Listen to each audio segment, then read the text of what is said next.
कहते हैं पुराने जमाने की बात है, एक गांव में एक आदमी रहता था। उसके पास एक खूबसूरत सा घोड़ा था और वो घोड़ा ही उसकी सबसे बड़ी कमाई थी। उस आदमी के 4 बेटे थे और उनका एक दोस्त भी था, अकबर। अकबर उन चारों का बचपन का यार था। वैसे थोड़ा चालाक था, लेकिन बेवकूफ़ी में कहीं से भी कम नहीं था। अब्बा के लिए तो ये सब लाडले थे, लेकिन हकीकत में पांचों ही बिल्कुल बेवकूफ़ थे। जब उनका अब्बा दुनिया से चला गया तो घर में सन्नाटा था। कुछ देर सब एक दूसरे का चेहरा देखते रहे, फिर सबकी निगाहें जाकर टिक गईं घोड़े पर। अकबर ने धीरे से कहा, भाइयों, अब्बा तो रहे नहीं, अब ये घोड़ा कौन संभालेगा? खर्चा, चारा, मेहनत, ये सब कौन करेगा? एक भाई बोला, अरे बात सही है, अब इस झंझट को कैसे निपटाएं? थोड़ी देर सोचने के बाद अकबर ने हल निकाला। बोला, सुनो, इससे अच्छा है कि हम इस घोड़े को काट लें और 5 बराबर हिस्सों में बांट लें। एक एक टांग सबको मिल जाएगी और बाकी हिस्सा जैसा भी हो बांट लेंगे। सबको बात जम गई। चारों भाई तो जैसे खुश ही हो गए। बोले, वाह अकबर, तू तो बड़ा दिमाग वाला निकला। अब वो पांचों घोड़े के पास खड़े होकर ये हिसाब लगा रहे थे कि कौन सा हिस्सा किसे मिलेगा। तभी रास्ते से एक अजनबी गुजरा। उसने इन सबको यूं गंभीर खड़े देखकर पूछा, अरे भाइयों, सब खैरियत तो है? क्या सोच विचार हो रहा है? अकबर ने जवाब दिया, कुछ नहीं जनाब, अब्बा की मौत हो गई है और उनके पीछे ये घोड़ा छोड़ गए हैं। अब हम ये सोच रहे हैं कि इसे काट कर बराबर हिस्सों में बांट दें। अजनबी ने पहले तो सिर हिलाया, फिर जोर से हंस पड़ा। बोला, तुम लोग तो पूरी तरह नादान लगते हो। अरे भाई, घोड़े को काटने की क्या जरूरत है? इसे बेच दो और जो दाम मिले वो आपस में बराबर बांट लो। अकबर ने भाइयों की तरफ देखा और बोला, बात में दम तो है। सबने एक साथ हामी भरी और फिर तय हुआ कि सुबह होते ही शहर जाकर घोड़ा बेच दिया जाएगा। अगले दिन सुबह पांचों दोस्त घोड़ा लेकर शहर की ओर रवाना हो गए। धूप तेज थी, रास्ता लंबा और थकाऊ, लेकिन वो चलते रहे। दोपहर ढल गई, शाम आई और जब अंधेरा होने लगा तो वो एक घने जंगल में पहुंचे। वहां पेड़ों का साया था, ठंडी हवा चल रही थी। थकान से चूर उन्होंने फैसला किया कि यहीं रात गुजार लेते हैं। सबने एक एक जगह तलाश कर ली और पेड़ों के नीचे सो गए। घोड़ा पास के एक पेड़ से बंधा था और अकबर पत्थर का सिरहाना बनाकर सो गया। रात के किसी पहर एक चोर उधर से गुजरा। उसने देखा कि पांचों गहरी नींद में हैं और घोड़ा बिल्कुल अकेला बंधा है। वो दबे पांव घोड़े के पास गया, उसकी रस्सी खोली और घोड़े को लेकर वहां से चुपचाप निकल गया। कुछ देर बाद अकबर की आंख खुली। उसने उठकर इधर उधर देखा तो उसकी आंखें फटी की फटी रह गईं। वो जोर से चिल्लाया, उठो भाइयों, घोड़ा गायब है। सब हड़बड़ाकर उठे। एक भाई आंखें मलते हुए बोला, अरे सो जाओ यार, जरूर रमजान खान ले गया होगा, सुबह देख लेंगे। सुबह सूरज निकला तो मामला और भी साफ हो गया। घोड़ा कहीं नहीं था। अकबर ने कहा, अब वक्त बर्बाद मत करो, सीधा रमजान खान के घर चलते हैं। पांचों उसी की तलाश में निकल पड़े। रास्ते में उन्होंने जमीन पर ऊंट के पैरों के निशान देखे। एक भाई झुककर बोला, ये तो ऊंट के निशान लगते हैं। दूसरा बोला, हाँ, और ये किसी नर ऊंट के हैं। तीसरा बोला, ये ऊंट एक आंख से अंधा लगता है। चौथा बोला, ये रस्सी तोड़कर भागा है। अकबर बोला, और इसकी पूंछ भी नहीं है, देखो ना, निशान अधूरे हैं। तभी सामने से एक आदमी आता दिखा। वो बहुत परेशान लग रहा था। आते ही बोला, भाइयों, आपने कहीं मेरा ऊंट तो नहीं देखा? एक भाई बोला, क्या वो ऊंट नर था? दूसरा बोला, एक आंख से अंधा भी था क्या? तीसरा बोला, रस्सी तोड़कर भागा ना। अकबर बोला, और उसकी पूंछ भी नहीं थी? वो आदमी हैरान रह गया। बोला, तुम लोग सब कुछ जानते हो तो बताओ मेरा ऊंट कहाँ है? सबने एक साथ जवाब दिया, हमने ऊंट तो नहीं देखा, आप आगे जाकर देख लो। वो आदमी भड़क गया। बोला, इतना सब जानते हो फिर भी कह रहे हो कि देखा नहीं? यकीनन ऊंट तुम लोगों ने ही चुराया है। चलो बादशाह के दरबार में चलो, वहीं फैसला होगा। अब वो भी इन पांचों के साथ हो लिया। अभी ये सब आगे बढ़ ही रहे थे कि जमीन पर किसी औरत के पैरों के निशान दिखे। एक भाई बोला, ये किसी औरत के कदमों के निशान हैं। दूसरा बोला, लगता है ये घर से नाराज होकर निकली है। तीसरा बोला, और मेरे हिसाब से ये औरत पेट से है। अकबर बोला, और ये रात के अंधेरे में ही निकली है। थोड़ी ही देर में एक आदमी दौड़ता हुआ आया। बोला, भाइयों, क्या आपने मेरी बीवी को देखा है? एक भाई बोला, वो जो नाराज होकर घर से निकली थी। दूसरा बोला, जो पेट से भी थी। अकबर बोला, और रात में निकली थी? वो आदमी चौंक गया। बोला, हाँ हाँ वही है। तुम सबको इतना कैसे पता? सब बोले, हमने तो नहीं देखा, आप आगे जाकर देख लो। वो बोला, तुम लोग सब कुछ जानते हो और फिर कहते हो देखा नहीं? यकीनन मेरी बीवी तुम्हारे पास ही है। पांचों बोले, अगर आपको यकीन नहीं तो चलिए हमारे साथ बादशाह के पास, वही तय करेगा। अब वो आदमी भी उनके साथ हो लिया और इस तरह पांचों बेवकूफ दोस्त, ऊंट वाला और औरत का पति सब बादशाह के दरबार की तरफ निकल पड़े। सब मिलकर बादशाह के दरबार की ओर बढ़ रहे थे। जंगल खत्म हुआ, रास्ता पत्थरीला था, लेकिन किसी को परवाह नहीं थी। सबके मन में एक ही बात थी, इंसाफ मिलेगा या नहीं। जब वो बादशाह के महल में पहुंचे तो एक सिपाही उन्हें दरबार के अंदर ले गया। बड़े से हॉल में ऊंचे तख्त पर बादशाह बैठा था। उसकी नजरें उन सब पर पड़ी और उसने हाथ से इशारा करके कहा, बताओ क्यों आए हो सब? ऊंट का मालिक सबसे आगे आया और बोला, हुजूर, ये लोग मेरे ऊंट को पहचान गए। उसकी सारी निशानियां बता दी कि वो नर है, एक आंख से अंधा है, रस्सी तोड़कर भागा है और पूंछ नहीं है। मगर जब मैंने पूछा ऊंट कहाँ है तो कहते हैं, हमने देखा ही नहीं हुजूर, इन लोगों ने ही मेरा ऊंट चुराया है। इतना सुनते ही औरत का पति भी आगे बढ़ा, कहने लगा, बादशाह सलामत, मेरी बीवी नाराज होकर रात को घर से चली गई। ये लोग उसके बारे में एक एक बात जानते थे कि वो गर्भवती है, रात में निकली और नाराज है। लेकिन जब मैंने पूछा कि देखी है क्या, तो कहते हैं, नहीं हुजूर, इन्हीं लोगों ने मेरी बीवी को अगवा किया है। बादशाह ने दोनों की बातें ध्यान से सुनी, फिर पांचों भाइयों और अकबर की तरफ देखा। पूछा, तुम लोग क्या कहोगे अपनी सफाई में? अकबर थोड़ा झिझकते हुए आगे आया, हाथ जोड़े और बोला, हुजूर, हम न ऊंट चुराने वाले हैं, न किसी की बीवी अगवा करने वाले। हम तो बस क्या कहें, अल्लाह का दिया हुआ एक अजीब सा हुनर है हमारे पास। हम निशान देखकर अंदाजा लगा लेते हैं कि क्या हुआ होगा। हमें अल्लाह ने ये इल्म दिया है। बादशाह ने भौहें चढ़ाई। इल्म? कैसा इल्म? एक भाई बीच में बोल पड़ा, हुजूर, इल्म गैब। बादशाह थोड़ा मुस्कुराया, लेकिन फिर गंभीर होकर बोला, अच्छा, तो तुम सबको इल्म गैब आता है? चलो फिर मैं तुम्हारा इम्तिहान लूंगा। अगर तुम पास हुए तो बेगुनाह मानूंगा, वरना सबने गर्दन झुका ली। बादशाह ने अपने एक खास नौकर को बुलाया और कहा, एक संदूक लाओ और उसमें एक अजनबी सी चीज रखो जिसका कोई अंदाजा आसानी से ना हो। कुछ ही देर में एक संदूक लाया गया। बादशाह ने उसमें एक अनार रखवाया और ढक्कन बंद कर दिया। फिर बोला, अब बताओ इसमें क्या है? पांचों एक दूसरे की ओर देखने लगे। एक भाई बोला, कोई गोल गोल सी चीज लगती है। दूसरा बोला, इसके ऊपर शायद छोटा सा ताज है। तीसरा बोला, इसके अंदर छोटे छोटे दाने हैं। चौथा बोला, मुझे तो खुशबू भी महसूस हो रही है। अब सब चुप हो गए। फिर अकबर ने गहरी सांस ली, हाथ ऊपर उठाया और बोला, बादशाह सलामत, मेरी समझ कहती है कि इसके अंदर जो चीज है वो एक अनार है। बादशाह ने धीरे से सिर हिलाया, कहा, खोलो संदूक। संदूक खोला गया और सब हैरान रह गए। अंदर सच में एक लाल अनार रखा था। बादशाह हंस पड़ा और बोला, तुम सब सच बोल रहे हो। मुझे अब यकीन हो गया है कि तुम्हें वाकई इल्म गैब आता है। उसने ऊंट वाले से कहा, जाओ अपना ऊंट खुद तलाश करो, ये लोग बेगुनाह हैं। और औरत के शौहर से कहा, तुम भी अपनी बीवी ढूंढो, ये तुम्हारे दुश्मन नहीं है। अब बारी थी रमजान खान की। बादशाह ने पूछा, तुम्हारे ऊपर इन लोगों ने आरोप लगाया है कि तुमने इनका घोड़ा चुराया, क्या कहते हो?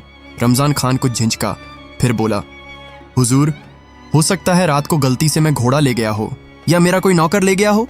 बादशाह ने आदेश दिया, या तो घोड़ा लौटाओ या उसकी कीमत दो। रमजान खान ने घोड़े की कीमत अदा की और वो रकम पांचों को मिल गई। अब पांचों इतने खुश थे कि लग रहा था जैसे उनके नसीब खुल गए हों। अकबर ने कहा, अब हमें कुछ समझदारी से करना होगा, ये पैसा ऐसे ही उड़ाना नहीं है। चलिए, तो अब घोड़ा नहीं रहा, लेकिन जेब में पैसा है। शहर के बाजार में पहुंचे तो देखा जानवर बिक रहे हैं, बकरियां, भेड़ें। एक जगह तो ऊंचे ऊंचे सींगों वाली बकरियां थीं। अकबर ने कहा, आओ कुछ बकरियां और भेड़ें खरीद लेते हैं, गांव ले जाकर पालेंगे और कमाई करेंगे। चारों भाइयों ने सर हिलाया।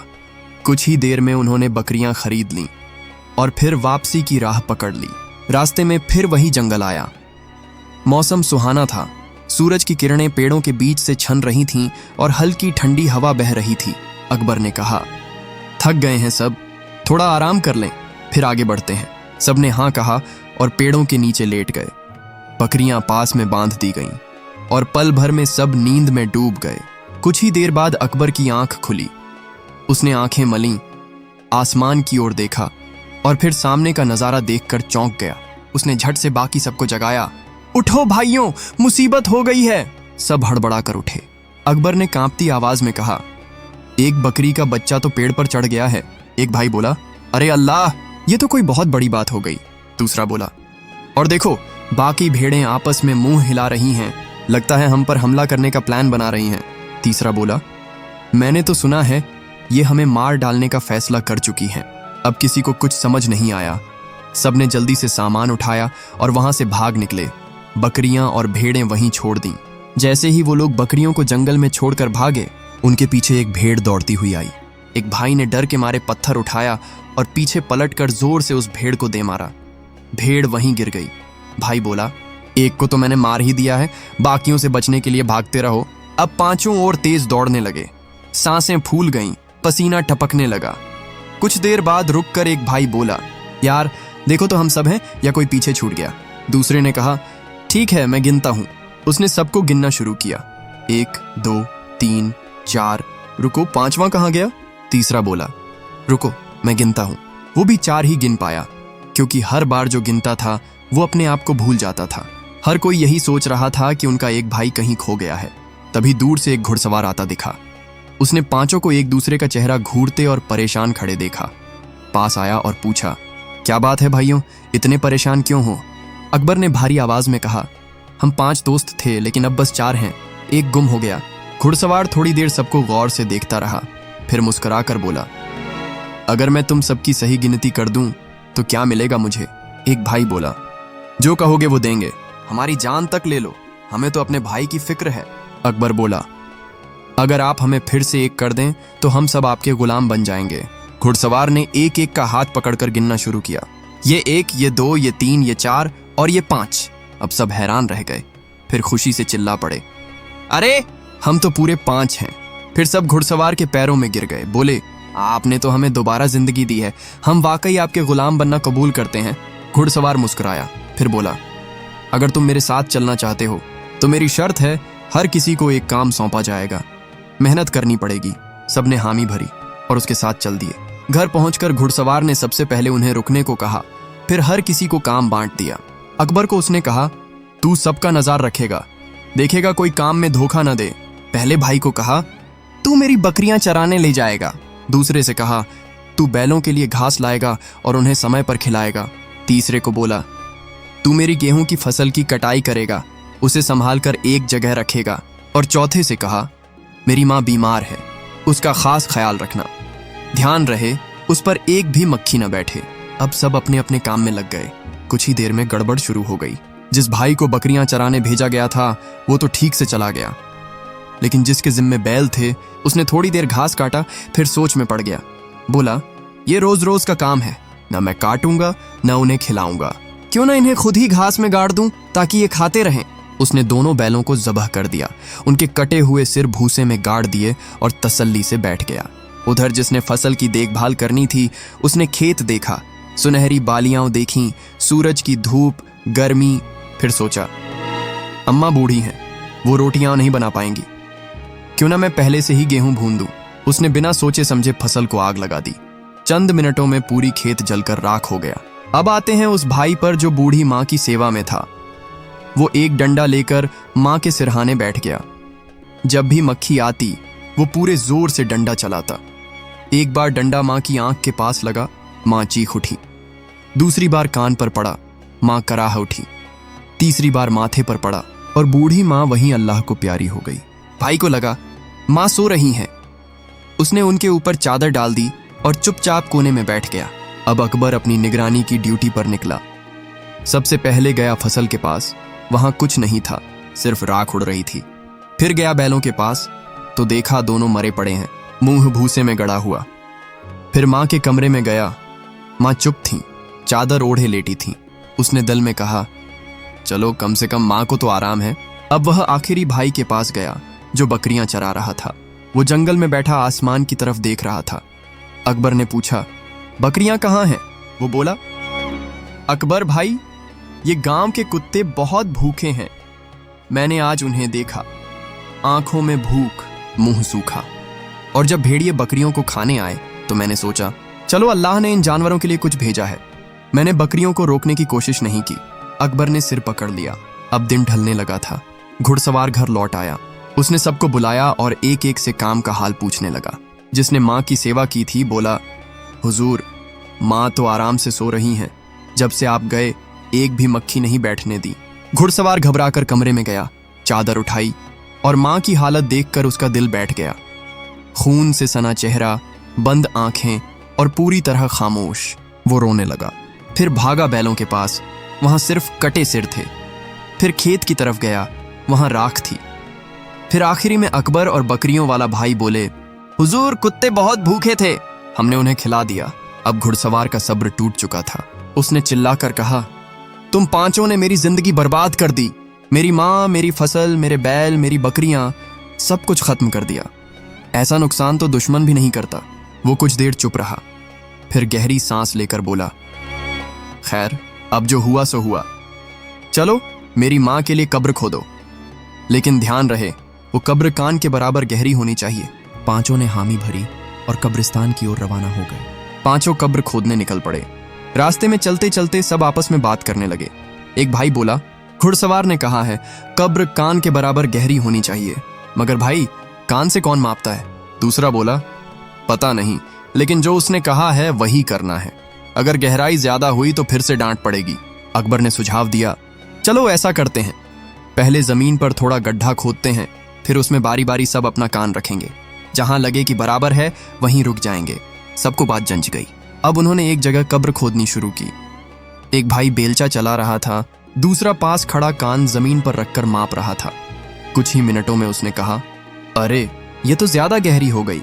दूसरे ने भी कान रखकर मापा और बोला, हाँ भाई बात तो सही है, घुड़सवार को नाराज नहीं करना चाहिए। अब सबने अपनी बारी पर कान रखकर मापा और तय कर लिया, ये कब्र बड़ी हो गई है, अब क्या करें?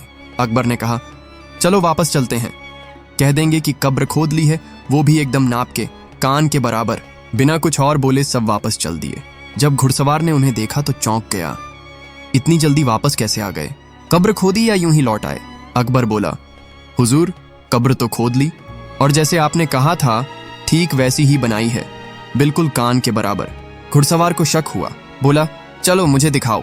अब वो सब फिर से उसके साथ कब्रिस्तान की तरफ चल दिए। वहां पहुंचकर सब इधर उधर देखने लगे, क्योंकि असल में जो गड्ढा खोदा था वो तो मिट्टी में गुम हो गया था। अब वो सब परेशान हो गए। एक भाई झुका, कान जमीन पर रखा और बोला, यही है हुजूर, मैंने खुद नापा था। बाकी सबने भी कान रखकर वही कहा। घुड़सवार ने माथा पीट लिया, बोला, बेवकूफों, मैंने कान की तरफ इशारा करके गहराई बताई थी, मापने को नहीं कहा था। थोड़ी देर चुप रहने के बाद उसने फिर कहा, अब कोई बात नहीं, तुम लोग जाओ, मेरी माँ की लाश ले आओ, मैं खुद कब्र तैयार करता हूँ। पांचों ने चारपाई उठाई, चादर ओढ़ाई और माँ की लाश को घर से उठाकर ले जाने लगे। रास्ता लंबा था, लेकिन अब किसी में बोलने की हिम्मत नहीं थी। वो सब शांत थे, मगर रास्ते में एक जगह पर एक झटका लगा और माँ की लाश चारपाई से गिर गई। किसी को पता नहीं चला। वो चारपाई लेकर उसी तरह चल दिए। कब्रिस्तान पहुंचकर उन्होंने चारपाई नीचे रखी और घुड़सवार से बोले, लीजिए हुजूर, माँ की लाश आ गई है, अब आप खुद दफन कर लीजिए, हमें तो अब डर भी लगने लगा है। घुड़सवार ने चादर हटाई और देखा चारपाई खाली है। उसके पैरों के नीचे से जमीन खिसक गई। वो चिल्लाकर बोला, ये क्या किया तुम लोगों ने? मेरी माँ कहाँ है? अकबर कांपती आवाज में बोला, हुजूर हम तो लाश लेकर चले थे, शायद रास्ते में खुद ही कहीं गिर गई हो। घुड़सवार ने अपना आपा खो दिया, बोला, अब अगर मेरी माँ नहीं मिली तो मैं तुम सबको इसी कब्र में दफना दूंगा। अब पांचों बदहवास से उसकी माँ को ढूंढने निकल पड़े। चलते चलते वो गांव के पास एक जंगल में पहुंचे, जहां लकड़ी बीनती हुई एक बूढ़ी औरत मिली। उसके हाथ में लकड़ियों का गट्ठा था, माथे पर पसीना और उम्र के निशान उसकी चाल में थे। एक भाई बोला, यही है। दूसरा बोला, हाँ, कपड़े भी वैसे ही हैं जैसे घुड़सवार की माँ ने पहने थे। तीसरा बोला, हो सकता है मौत के बाद थोड़ी शक्ल बदल गई हो। अकबर बोला, अब जो भी हो यही है, और कोई हो ही नहीं सकती। बूढ़ी औरत बार बार कह रही थी, बेटा मैं जिंदा हूं, मुझे मत ले जाओ, लेकिन पांचों ने एक न सुनी। उसे जबरदस्ती चारपाई पर लिटाया, चादर ओढ़ाई और लेकर कब्रिस्तान की तरफ दौड़ लगा दी। जब वहां पहुंचे तो घुड़सवार हैरान रह गया कि इतनी जल्दी कैसे आ गए। चारपाई रखी गई और बोले, हुजूर ये रही आपकी माँ, अभी भी कुछ समझ नहीं आ रहा इसे, शायद सदमे में है। घुड़सवार ने चादर हटाई और सामने थी एक जिंदा चीखती चिल्लाती बूढ़ी औरत। उसके चेहरे पर डर था, आंखों में आंसू और जुबान पर दुआएं भी और बद्दुआएं भी। घुड़सवार समझ गया कि फिर से कोई गड़बड़ हुई है। उसने घुटनों के बल बैठकर उस औरत से माफी मांगी। कहा, अम्मा, ये लोग बेवकूफ हैं, बिल्कुल पागल। मैं जानबूझकर नहीं लाया आपको। इन्हें तो सही और गलत में फर्क ही नहीं मालूम। उसने बूढ़ी औरत को वापस उसके घर भिजवाया। अब वो खुद गया अपने घर और माँ की लाश को ढूंढा, और सुकून की बात यह थी कि वो उसे रास्ते में झाड़ियों में पड़ी मिल गई। उसने खुद लाश को उठाया, कब्रिस्तान पहुंचा और बहुत दुखी मन से माँ को दफना दिया।